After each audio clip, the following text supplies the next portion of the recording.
Hi. Welcome to the second episode of our Africa Desk Talks, dedicated to the Middle East and North Africa region.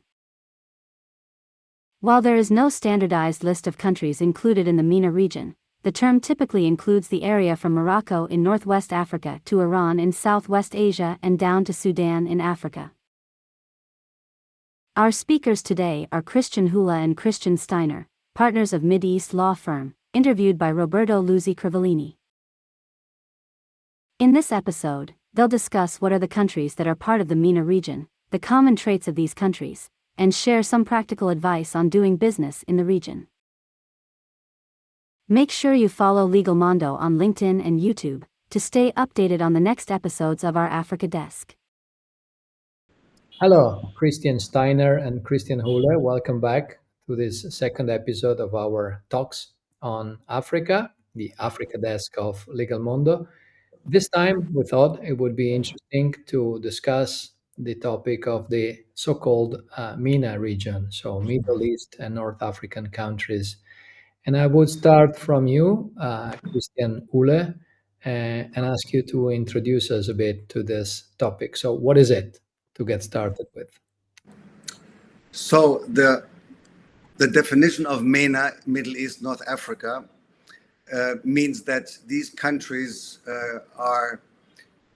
which are covered are from Morocco to Iran and from Iraq to Yemen, which means that there are around 23 countries. These countries have in common that they speak Arabic, with the exception of Iran, where they speak Persian, but it is more a regional definition because they are located in the North African region and in the Near and Middle East. Now, from the political point of view, there may be some big changes coming up in the future, that you cannot compare countries from the Gulf region with North Africa, but from the historical point of view, MENA is a geographical region, and we're going to talk about issues related to these countries based on their Islamic background and Arabic culture, among others, although they are, of course, culturally very different and ethnically also very different. And religiously also, there in one or the other countries, you will find very big Christian communities. So those are the countries that we mean with MENA when we talk about the MENA region. Okay, thanks. And you mentioned issues, so maybe I would start from there and ask Christian Steiner, what are the main difficulties based on your experience for foreign companies which do business in the region? Yes, thank you, Roberto. Well, as Christian Ule just said, this is a very diverse region. You need to always keep this in mind. We tend to put countries into compartments like Europe, Africa, Asia, but in fact, these countries within a region are very different, and the same applies to the MENA region. They are ethnically very different, even within the countries. There are different languages spoken, even though they have as a common language, with the exception of Iran, they have the Arabic. But apart from that, often English and French is also spoken, even some Spanish in Morocco. And so that you need to be careful, because there's also a lot of prejudice out there. If you look at the news in Europe and the United States, it's very limited information on what is going on in the MENA region. So what we experience is that our clients are usually skeptical to start with. They are somewhat afraid because they don't speak the main language, the Arabic language, because they are unfamiliar with the cultural aspects of those countries. With the Islam, there's also a lot of prejudice out there on the Islam. So this is the first block, the cultural, religious, ethnic perception of those countries. which is a challenge to many investors, because they think that things are totally different in these countries, that you cannot rely on anyone, that there is no law. So there's a lot of misperception on what is going on, and that is the first thing that you I think you have to overcome. You need to go there and meet people, and you will find out that there are great people, of course, very hospitable and very generous people around, and also great professionals in all the countries. So it is the first challenge is to meet those people, to get to know the country, and lose the fear of doing business in the region. That would be my first recommendation. And then in the second step, of course, there are differences, right? There are differences of the legal culture and the legal systems, although they often rely on the European legal systems, on French or British, or even some other legal systems. And sometimes combined with Islamic law. But that is mainly in the family law, sometimes also in business law, but mainly in the areas of inheritance law, family law, and so on. Otherwise, the legal systems are similar, right? And you will find elements that you will find anywhere else in Great Britain, in Germany, in France, in Italy. Even though there are differences, there are familiarities, and it is not totally unknown. Christian, do you have anything to add on those first challenges? Yeah, you covered basically all the important issues. I may add that another challenge or difficulties that a foreign investor is being confronted with, besides the legal aspect, the cultural aspect, which you already mentioned, Christian, that sometimes inefficient bureaucracy is a challenge that you are confronted with. So a lack of transparency. We cannot always give clear answers to a foreign investor who doesn't understand why things are taking so long, or why is it not moving forward. So that is an issue that one has to confront and get acquainted with. The political and economic stability in some countries, there's always ups and downs, where you have geopolitical tensions, conflicts, or economic fluctuations like we have in Egypt at the moment. We have a very difficult economic situation which will go again as we had in 2016 and the years before. So those are things that you have to confront, and there it's always advisable to have a good local partner on your side, as a partner, as an advisor, as a consultant, whatever. But you definitely need someone on the ground that you can trust, who will explain all these issues that needs to be explained, because Arabic at the end of the day is the #1 language in the region. Of course, when you go to Dubai, where everybody speaks English, that's an exception.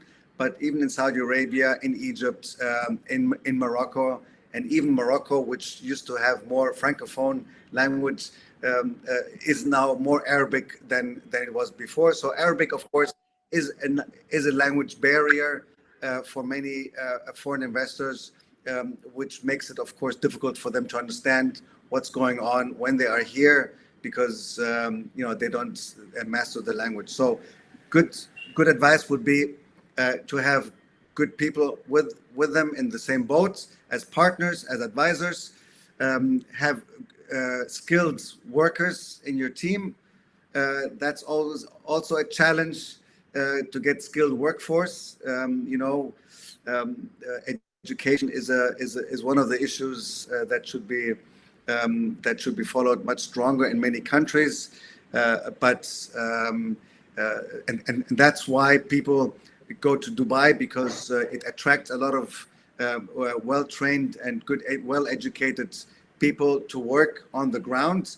Of course, Dubai as a country itself is not big enough to do business only in Dubai. So out of Dubai is a typical hub for the region.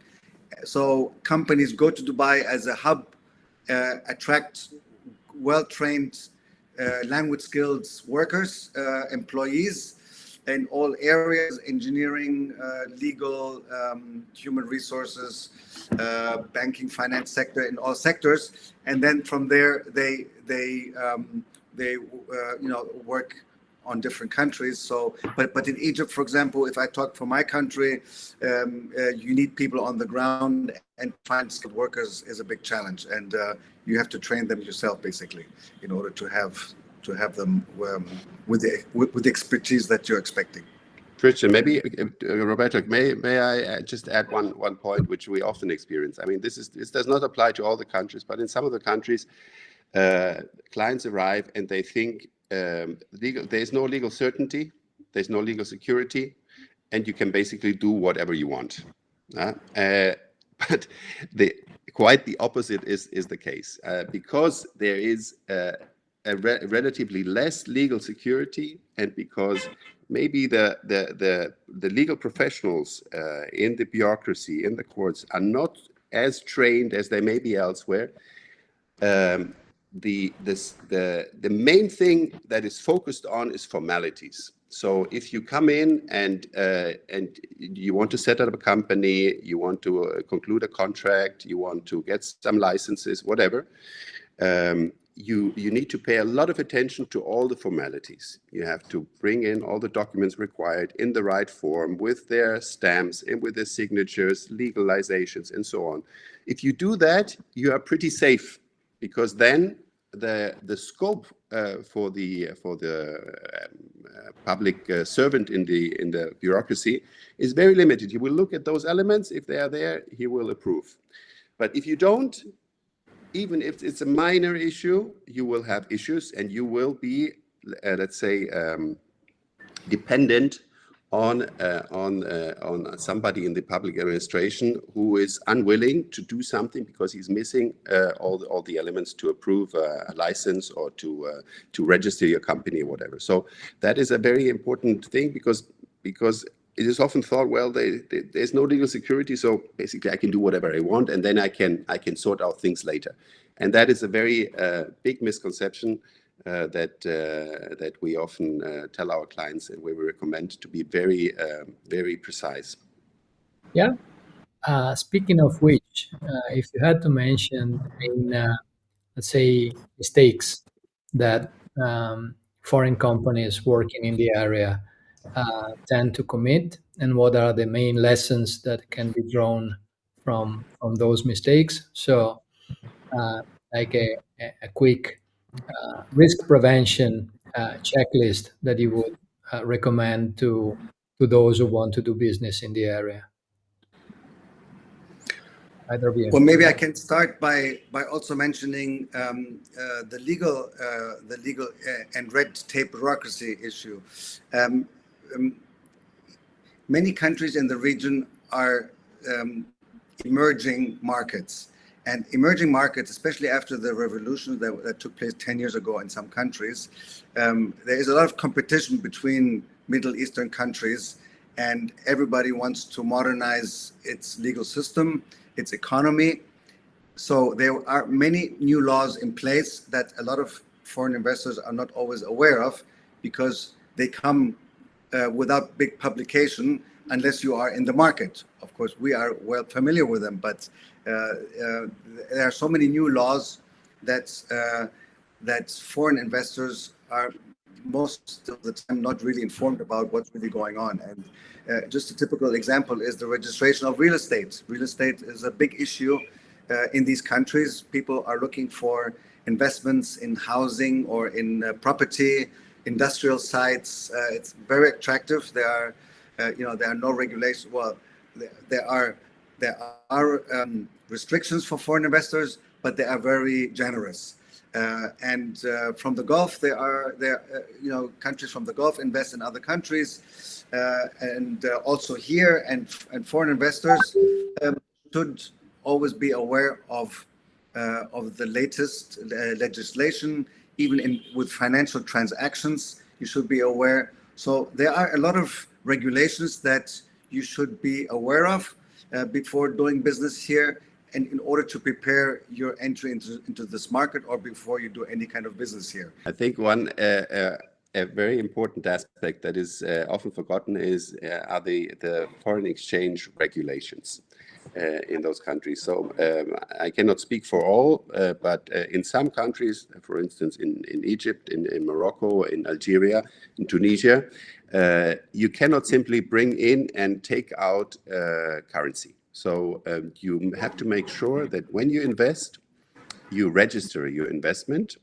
And if you do that, every time you bring in foreign currency, either by bank transfer or in cash, in order to increase the capital of your country, of your company, or in order to set up the company, or to provide a loan, then if you do register, then you will have no issues with taking out the money later, taking out dividends or even the very capital. If you don't do that, you will have issues. It will be impossible, or it will be restricted by the countries, because they're still controlling the exchange with the local currency. Even though they're loosening it up, in the case of Morocco, for instance, there's a tendency towards allowing a freer exchange of currency, but it is still regulated, and that is something that is often forgotten. Okay, thank you. Maybe as a last question, if you had to, we mentioned before that many companies go through a typical setup of starting their business in the region in Dubai and then branching out to other countries. If you had to give your advice on those who want to tap into the market but are not very familiar with the region, where should they start from? And well, to talk to a good advisor instead of chatting with our prospective local partner is a good starting point. But what else would you recommend? In order to decide, well, I think, Christian, maybe I can go first. It really depends on the type of business that you want to set up. The countries are very different in their economies, in their focus on foreign investment, in what they can offer. Like you have a country like Dubai, which is a hub for foreign investment, but for services, and it serving as a hub for businesses in the region, which is true, and there are other such countries. But then you have countries which are striving for industrialization, that want to improve their infrastructure. They are more, let's say, in the line of the European economies, where there is hardly any natural resources. So they have to industrialize, they have to produce, and they have to provide services. And so their focus is quite different. Yeah, you have Egypt, you have Morocco, and now increasingly also Algeria, but Tunisia has been in this for a while. So they want to attract foreign companies that will produce in the country. So that is obviously a different model than attracting companies with very low tax rates in order for them to set up a holding and then have subsidiaries in other countries. So, but mind you, for instance, in Morocco, there are also tax incentive zones, like free zones, and financial zones which want to compete with hubs like Dubai by attracting foreign companies that set up their hub for Africa business, for instance, in this. I'm thinking of the Casablanca Finance City, and then have subsidiaries in other parts of Africa, and they attract those companies with an easier exchange of foreign currency and with tax incentives. So those other countries that are trying to industrialize, they also, let's say, have small offshore areas where you can get similar advantages to those that we know from the United Arab Emirates, for instance. And if I may complement what you have said, Christian, United Arab Emirates is well known for its free zones.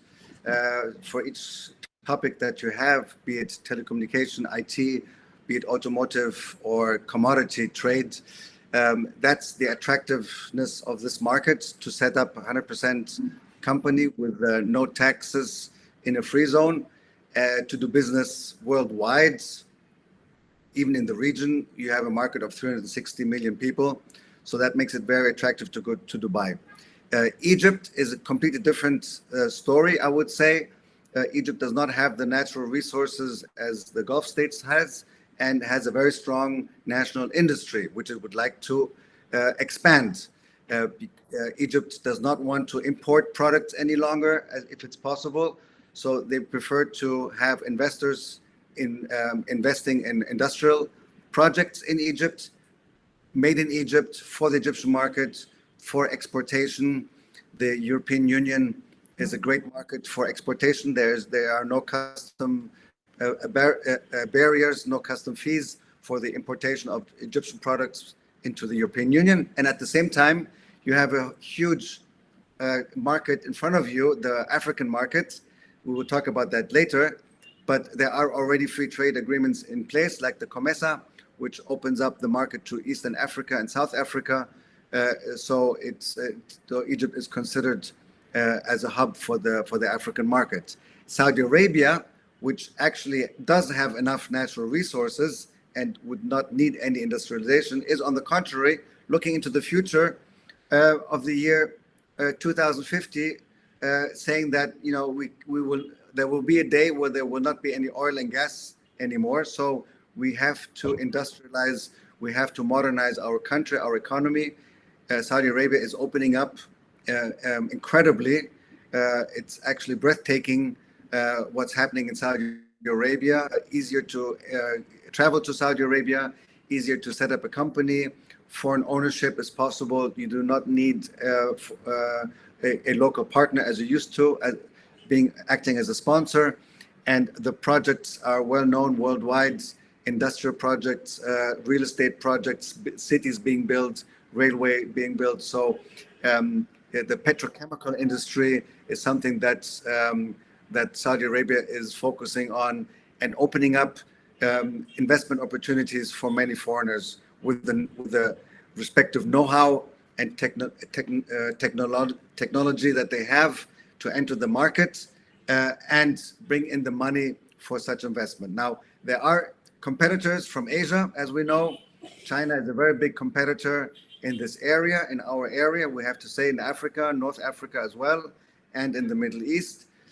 So business is open for anybody coming from North America, China, Europe, and even from other Asian countries. So that is what's happening actually on the ground right now. And it is, as I said, it is breathtaking what's happening, and one should really focus and see the investment opportunities. And if you choose a market, it makes sense to also set up a subsidiary or a joint venture in the market which you are focusing on. Okay, and on that note, I will wrap up this chat, and it's me very interesting, especially because you have an overview on all those markets, and you've got a solid experience in advising companies which do business or invest in those areas. So maybe an idea is to focus on the different markets in the future in other talks. But for the time being, thanks a lot for this chat. See you soon. It's a pleasure. Thank you. Roberto. Bye bye.